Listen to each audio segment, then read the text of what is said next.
All right, viewers, it is time. We are here.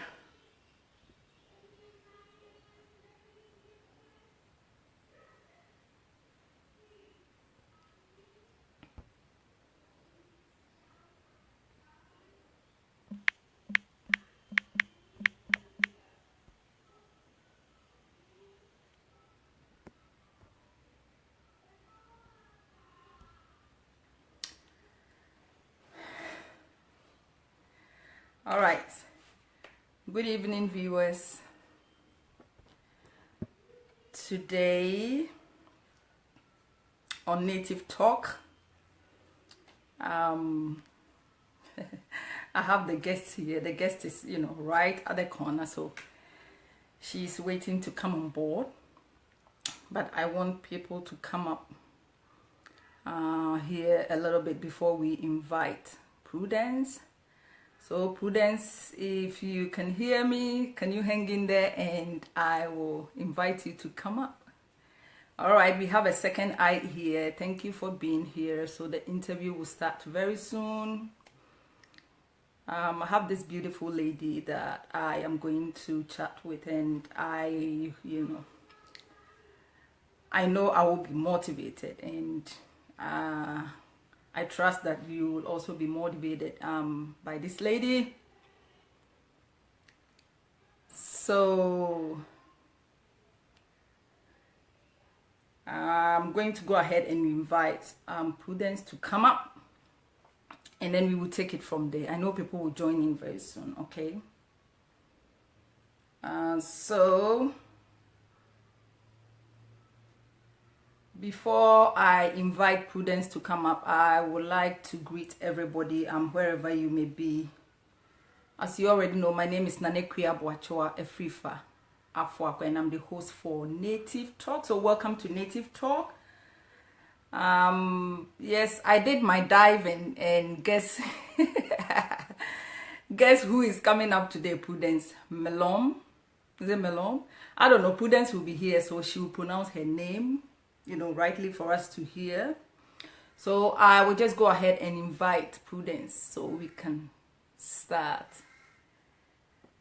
So Prudence, just say hello to me and I will just invite you to come up or add yourself and let me accept so we can start.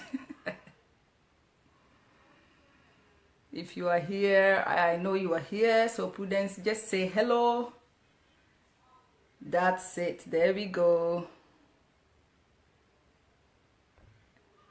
Okay, so this is coming up. We can't wait to chat with Prudence. But if you are here, try and share this video for us, okay? There we are. There we are. Welcome to Native Talk. Thank you for having me. I'm so excited to have you here this evening. I know a lot of people want to listen today. They want to be motivated to this evening. So I know we are going to have fun tonight. Okay. Let's do this. Let's have fun. All right. So yes, I can see three eyes here. Hi, Ella. Thank you for being here. Prudence is here. Huh? Yes. So we are all going to be inspired by Prudence. Hopefully. Thank you for being here. So yeah, if you are here, can you share this video for us and also, suggest this page for people to like the Native TV, for people to like this page. Okay, we've got 5 eyes here. Thank you very much for being here. We are so excited. Okay, all right. So, Prudence, I think we should get going. We should just start. All right, so viewers, this is Nanekria here again. The full name is Nanekria Boachoa Efrifa Afwako, and I'm the host for Native Talk. So if you just join in, this is my name. It's a long name. Don't try to pronounce. It's very long.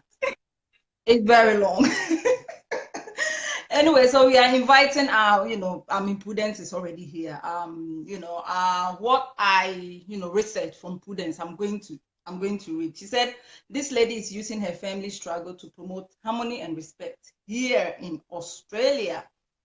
Her story and her passion has been recognized with numerous national awards, television appearances, and wide respect from social and political leaders. So she's a big lady. She's a big lady. So let's go for it, Prudence. Okay. You know what? I did the research about you because I am, coming to interview you tonight. So it looks like I know, I would say a little bit about you, but there are other people out there who are watching us right now. There are 5 eyes here who don't even know who Prudence is. So can you tell us who you are? We are talking about your name, where you were born, your educational background, just give us a little bit of details about you, Prudence. Okay, a little bit. All right, so to start off with, a big bit. But yeah, so to start off with, my name is Prudence Malon. So you actually pronounced it right before. So well, I did. Okay. Yeah. I'm excited. Yeah. So I am from Chad in Africa. Chad. Yeah. I arrived in Australia when I was 12 years. That was back in 2007. And yes. I came to Australia. I didn't know how to speak English. I learned it here.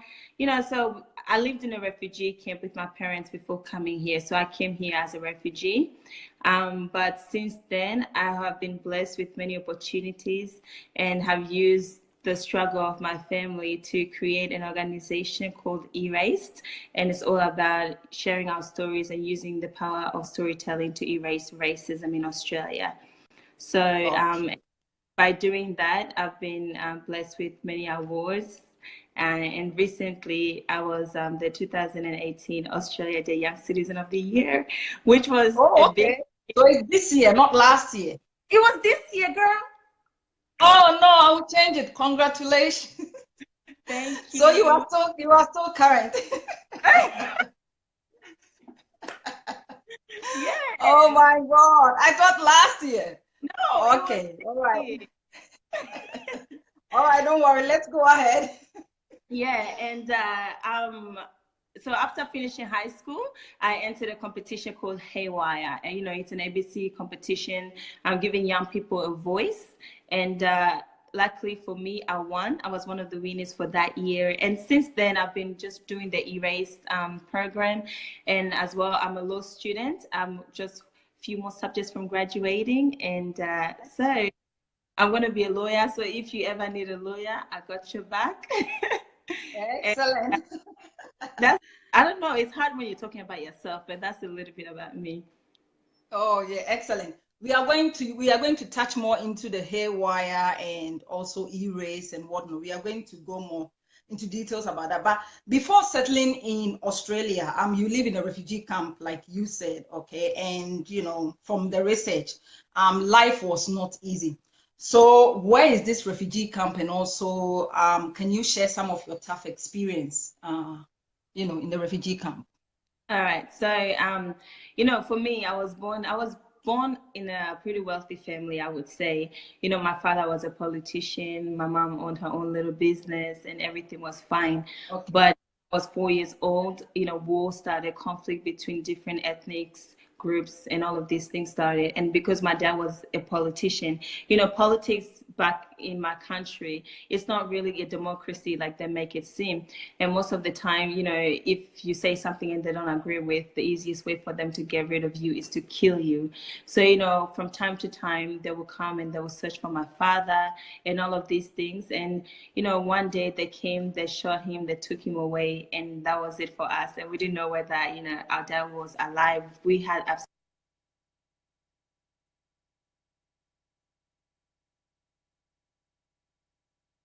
Oh, viewers, unfortunately, I think Prudence is frozen. Probably she had a call or something, and let's go ahead and all right, Prudence. I don't know what happened there, but I'll go ahead and invite you again to come up. Yeah, it says it's adding you.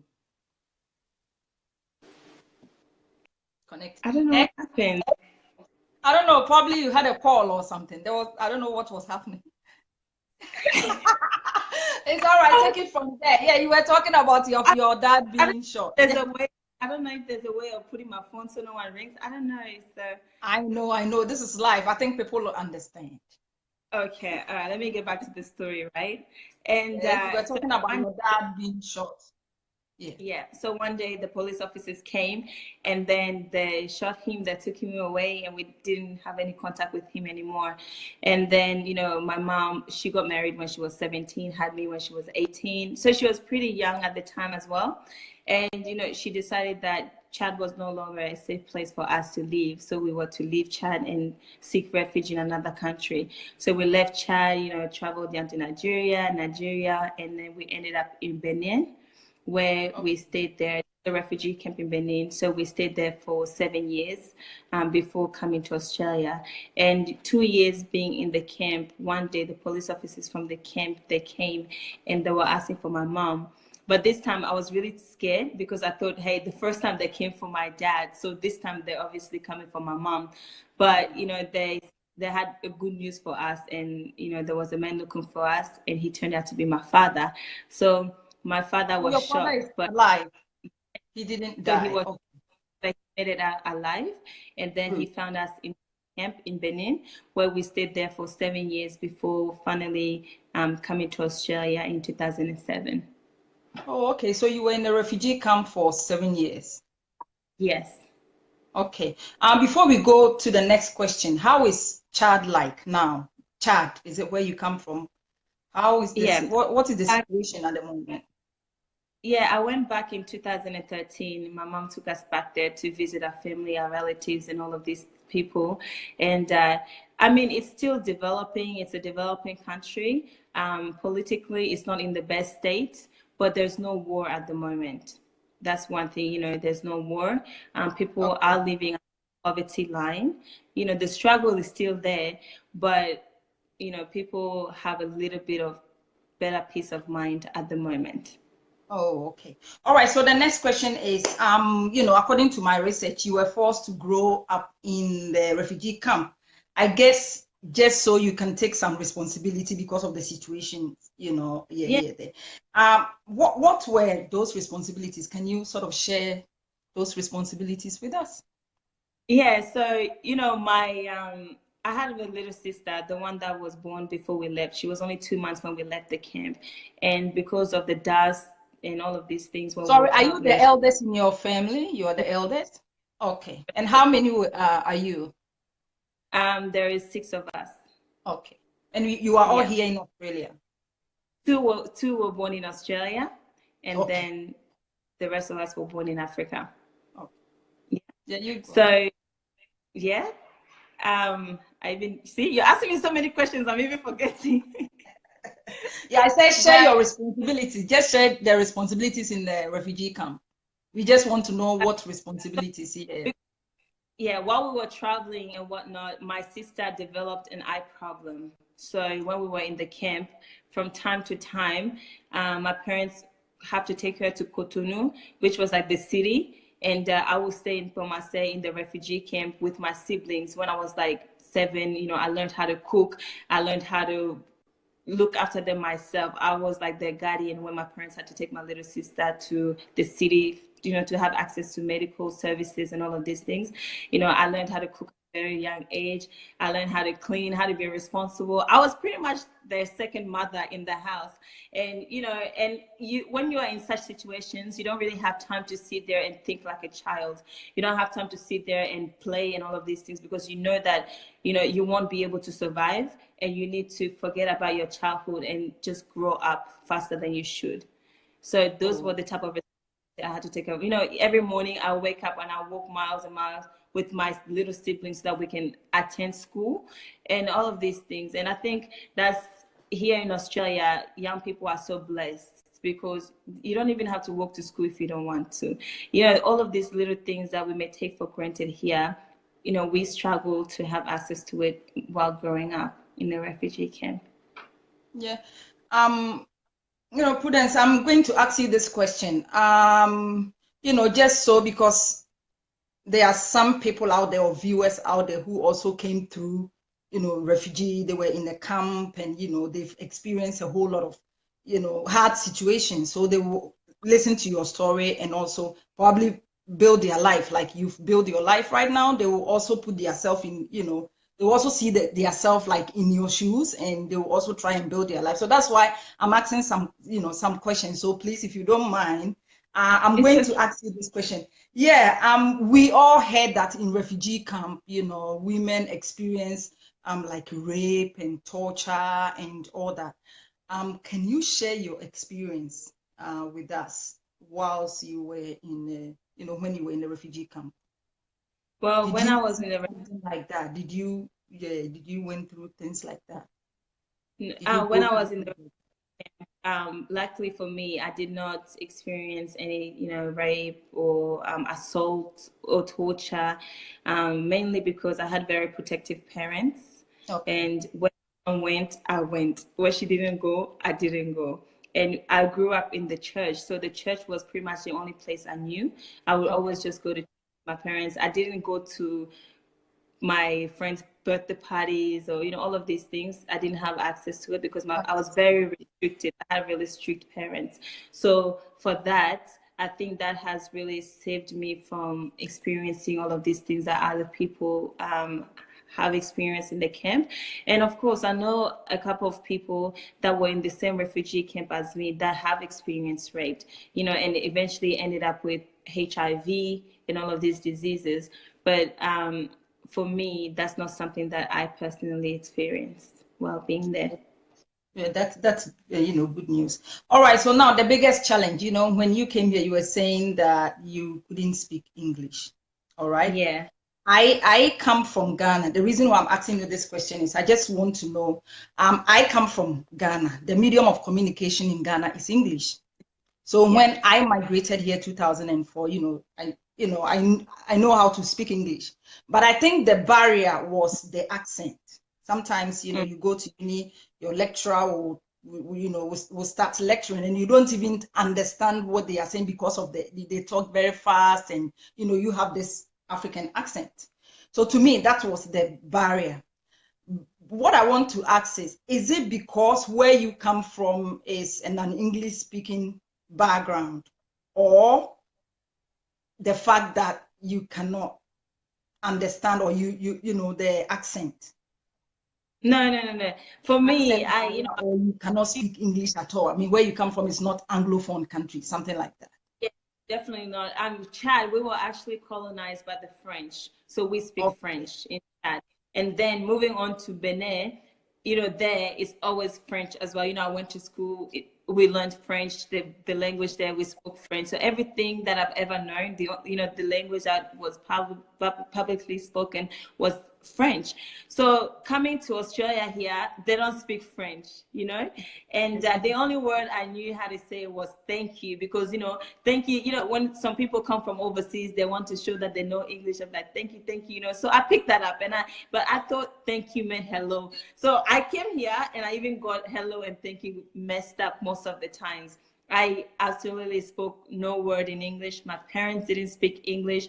And when we came in 2007, there was not many French-speaking people here in Toowoomba, where I live.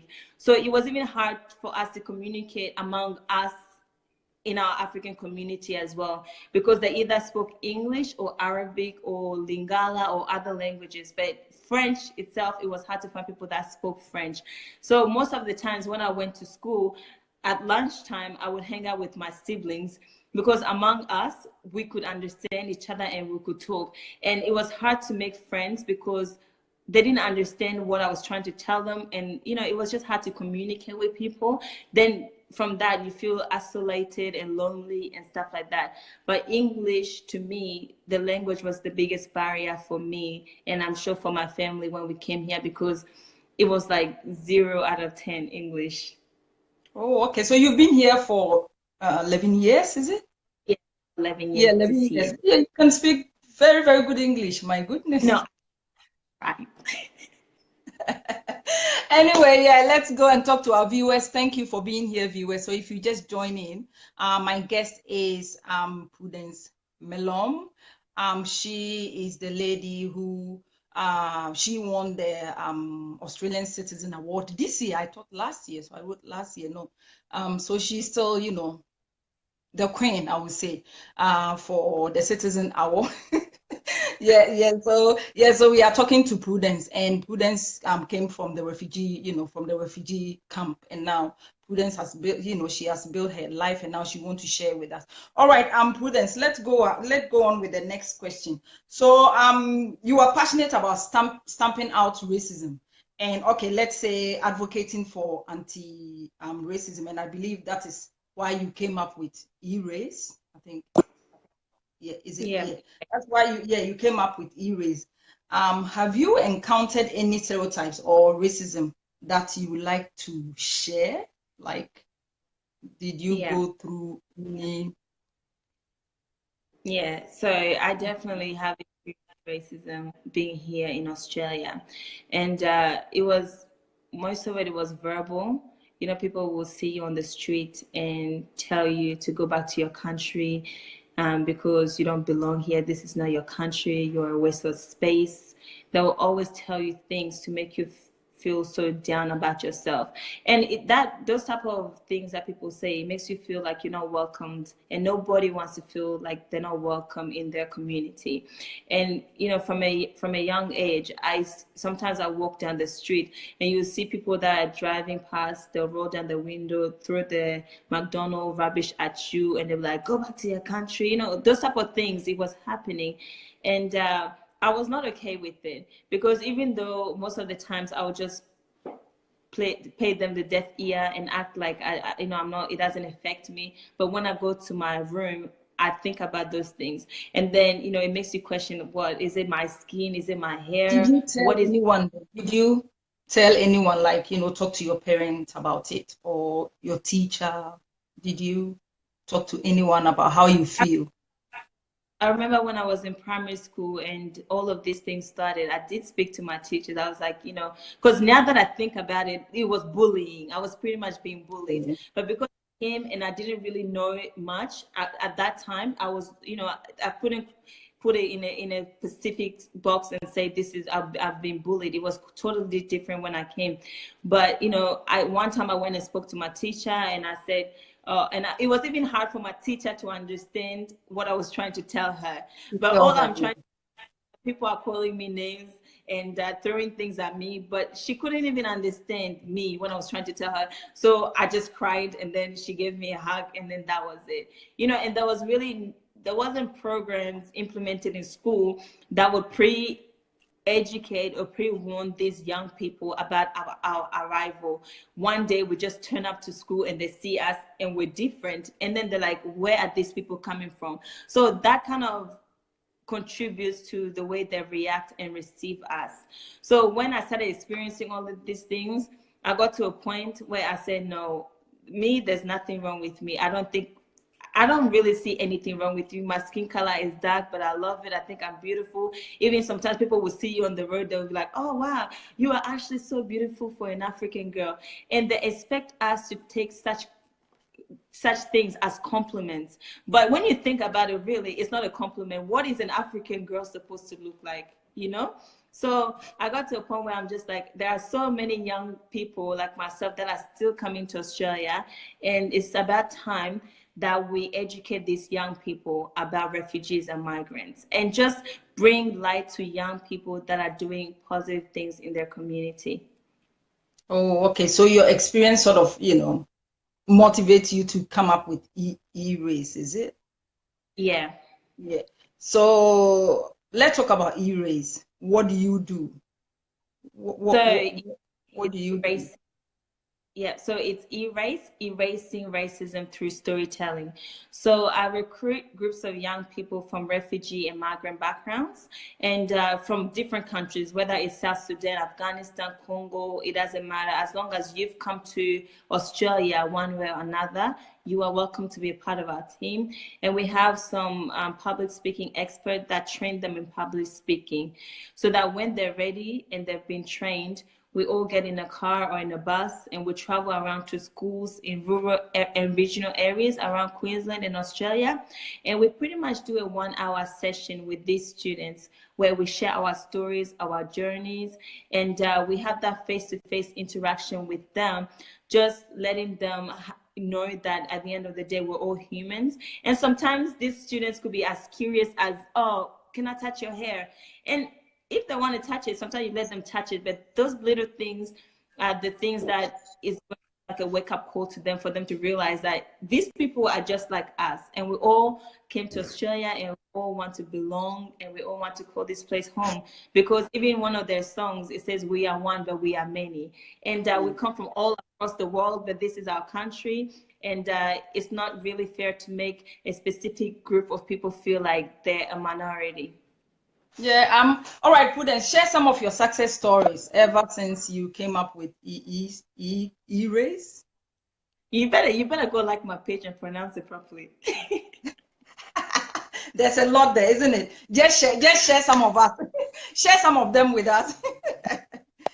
So, what are some of your success stories? I think one of them will be the haywire. You know, I think you had an award just recently for haywire or something. Can you just share it with us?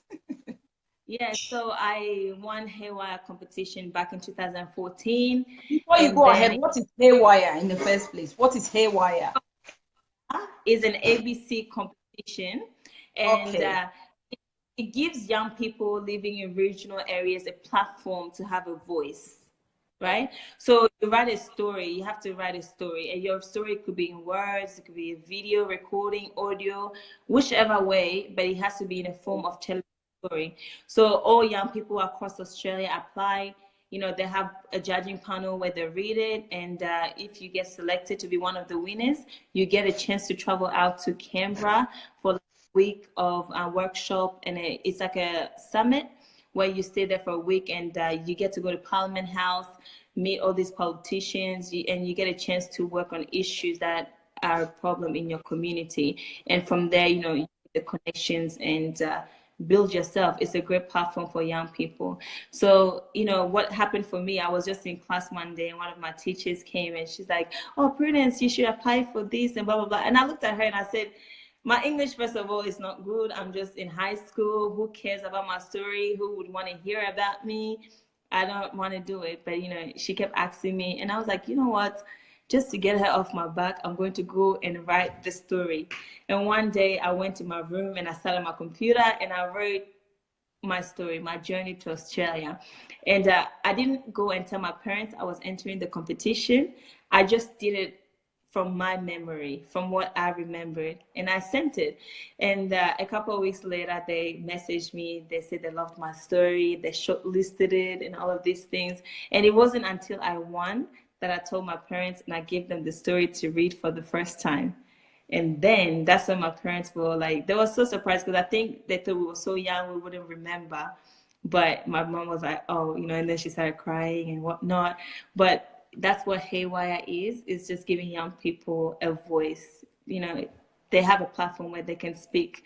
So after winning haywire, I was lucky to, I was a finalist on the Human Rights Award in 2015 from the Australian Human Rights Commission. After that, we will talk about the awards. As for the awards, we are going to talk about it because I want.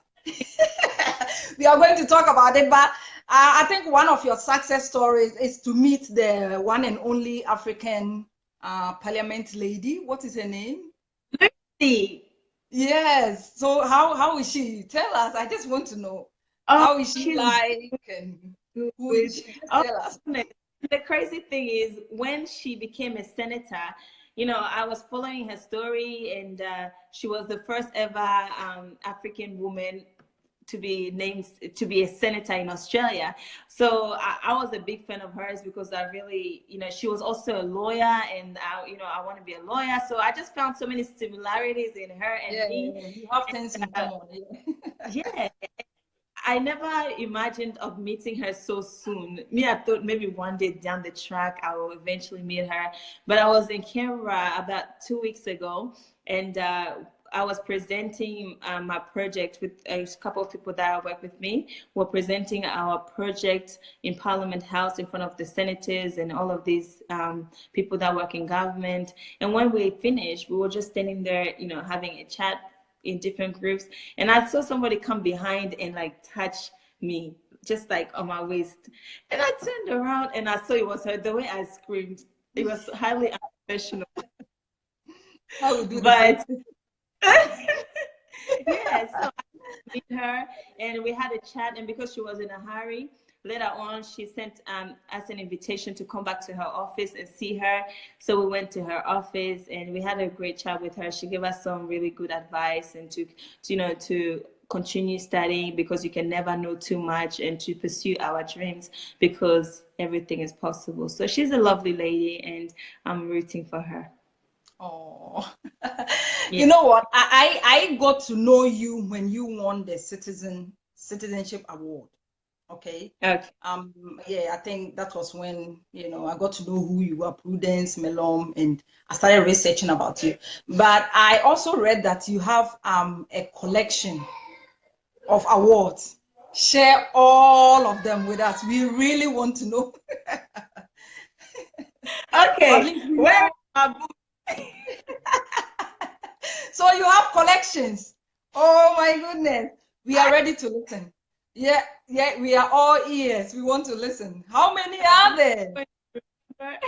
Okay, so so the first award I got was Haywire, right? That was my first award.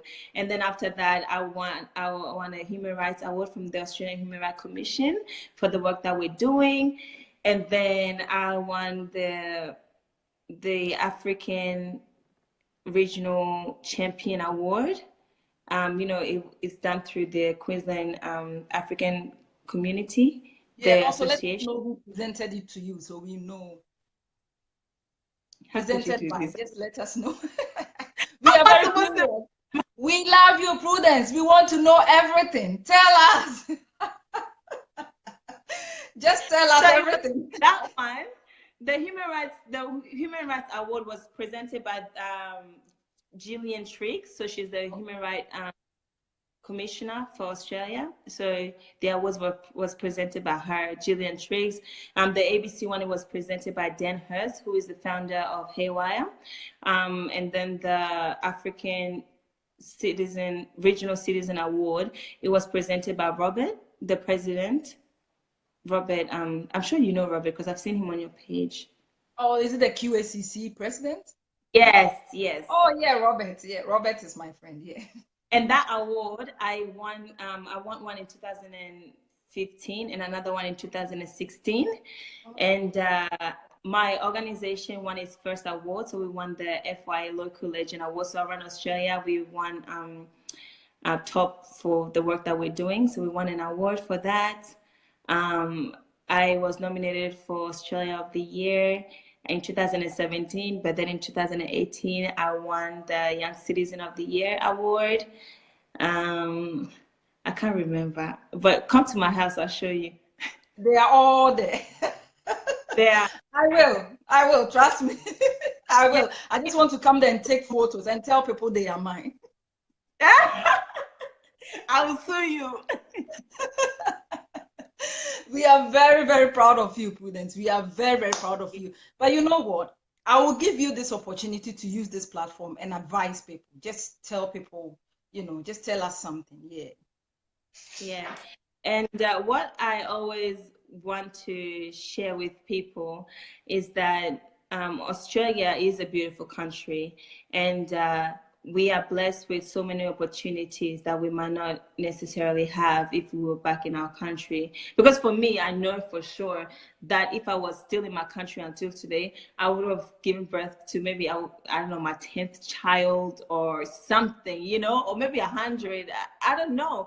But life would have totally been different from what it is now for me. And that's why when I see other young people doing other things, it kind of breaks my heart in some ways, because I'm just like, if you realize where you are and where God has brought you, you would be jumping at every opportunities that come your way and making the best of it. So my advice is that, make the best of every opportunities that come your way, whether it's volunteering in your local community organization, whether it's just attending a conference, supporting each other, listening, taking advice from each other. All of these things, it does really contribute to your growth, and it will help you down the track become the best person that you can be. And also, it's so important to chase our dreams, because to be honest, like, I'm still chasing my dreams until today, even though the awards and everything, I just feel like there's more ahead. And that if I stop now and I'm happy with where I am, and I'm just like, okay, this is enough for me, then it's going to be enough for me. But you have to be hungry for success, and you have to be so hungry to do more for yourself. And that's what's going to get you closer to your dreams. And no matter what you want to do, whether you want to be a lawyer, a doctor, a nurse, just make sure that you are passionate about what you're doing. If you're passionate about it, then you will achieve it. If you're not, it's just going to be such a struggle. If, for example, you're passionate about being a nurse and you're doing law because you want to please other people or because you want the status, you're not helping yourself. Do something that you don't. Yeah. Do something that you love and follow your heart, and just be welcoming of people. Never judge a book by its cover. When people see me. The reason why I'm saying that is a lot of people are, they are into nursing because they want to get a job. But actually, it's not something that they really want to do, if you know what I mean. And I think that's even before I started my law degree, people were telling me, oh, you should do nursing because when you finish, you can easily get a job and all of these things. Yeah, if I want to do nursing, I will read and I'll do my exams and I'll pass and I'll graduate. But that's not something I'm passionate about. I don't even like being in a hospital. So what's the point of me forcing myself, torturing myself to be in a place that doesn't make me happy? But I know that I talk too much and I can use my talking for something better. And I know that from my experiences, I just feel like, especially young girls, they don't have a voice, and their human rights are taken away from them. So if I can use my loud mouth and do something positive with it to one day give back to a group of people, then that's something that I'm passionate about it. That's something I love. And that's why I'm doing what I'm doing. And I never get bored out of it. When you love and you're passionate about what you're doing, it's just like waking up and doing something that you enjoy. So you won't get tired. You won't be canceling interviews. All of these things, you will enjoy it. So just follow your heart, do something you're passionate about.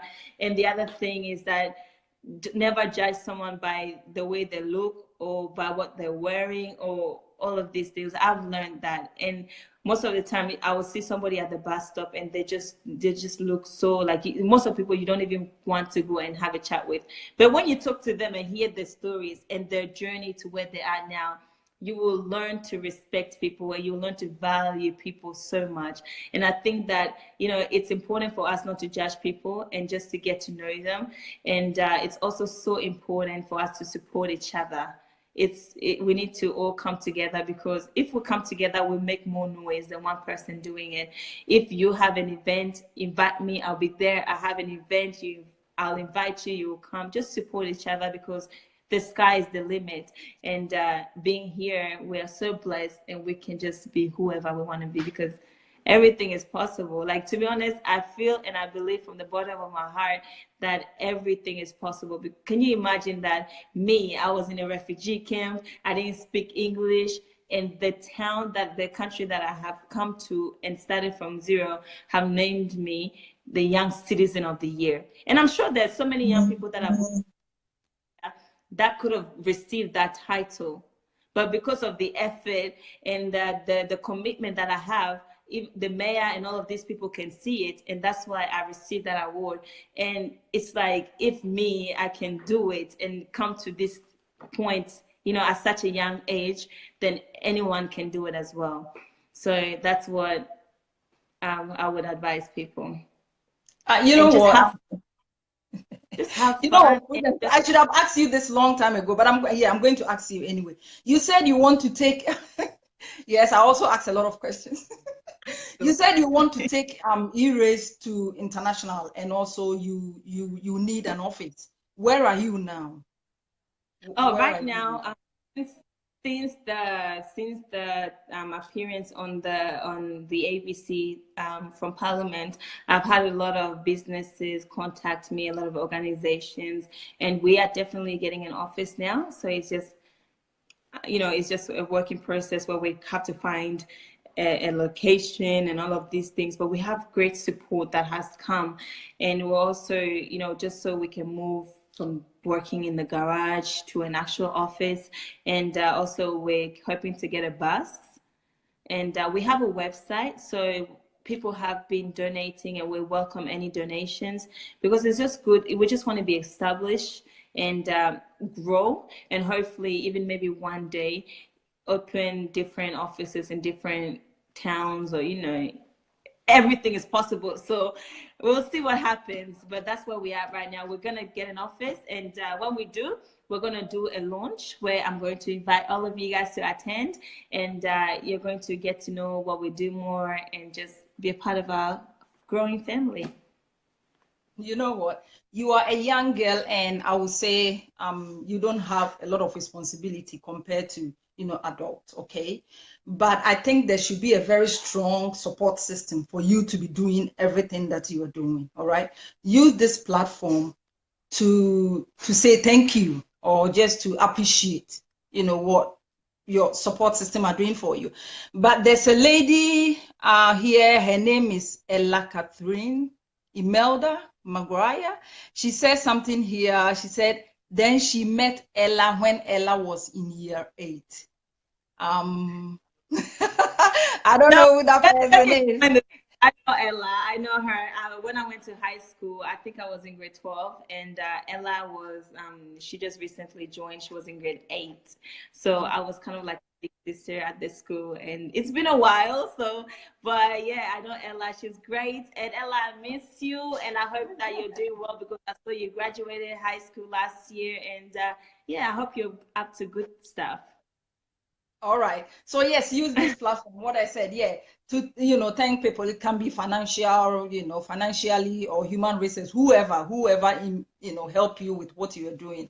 I think they will really appreciate if you use this platform and say thank you, to them. All right. So I would just like to start off by thanking my God because he's done a lot for me, brought my family to this beautiful country. God. So many doors for me, and I wouldn't be where I am today if it wasn't for his grace and for his mercy. So that one, I would thank God. And I would thank my parents, because they've been the most supportive people, and I could not imagine my life without them. Like, even at times where I didn't have money to run it, or I didn't have grant or financial support, they will give me money from their pockets, and it has helped me get where I am today. Even emotionally, my parents have been there for me. And of course, I have to thank my siblings, because they dealt with my moods from left to right, the days I was angry, all of these things. So my siblings, my brothers and my sisters, my friends, my colleagues. I would like to thank the Queensland government for believing in me, and for even choosing me to sit on this Queensland Social Cohesion Committee in government. I would like to thank Australia in general, all the people that have been rooting for me. I'd like to thank ABC Haywire. I'd like to thank the African community, my community in Toowoomba.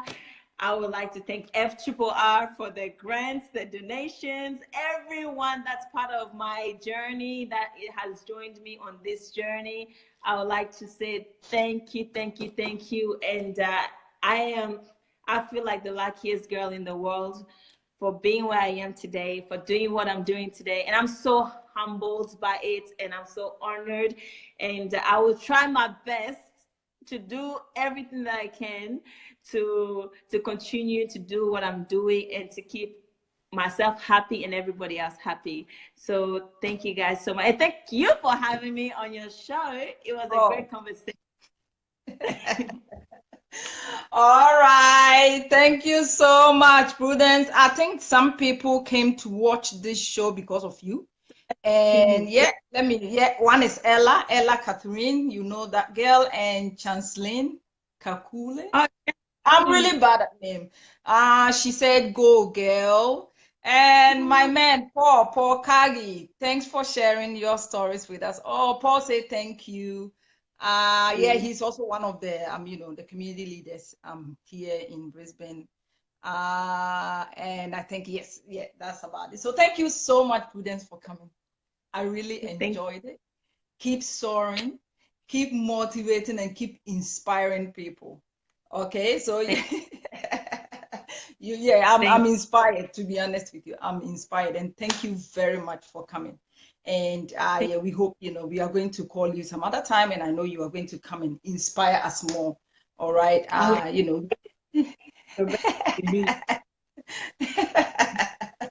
All right, so thank you so much for coming. Viewers, let's say thank you to Prudence. Prudence came on the platform, to inspire everybody here. I am inspired, and I know you are also inspired as well. So thank you so much, Prudence, for coming. And we will see you again next time. Thank you. Okay, bye. All right, viewers, thank you very much for being here. Please, I will ask you to share this video. Please like the page and also suggest the page to others to like it as well. Comment, let us know what you think. If you have any questions, if the question is coming to me or it is going to the guests, I'll get the guest to come and answer to you. And if you are asking me a question as well, I will try as much as I can and I'll respond to your question. So thank you so much for being here. Share this video, share the page, comment as I said, and also not forgetting the sponsors of this show, Nakins. So they are about to launch their website and we will know all about it. So today I am wearing their kaftan. I don't know if you can see it, but it's a very beautiful kaftan. But yes, we are going to see more from Nakins. Thank you very much for being here and I will see you again next time. The name is Nane Kuya Boachoa. Efifa Afwakwa. Bye.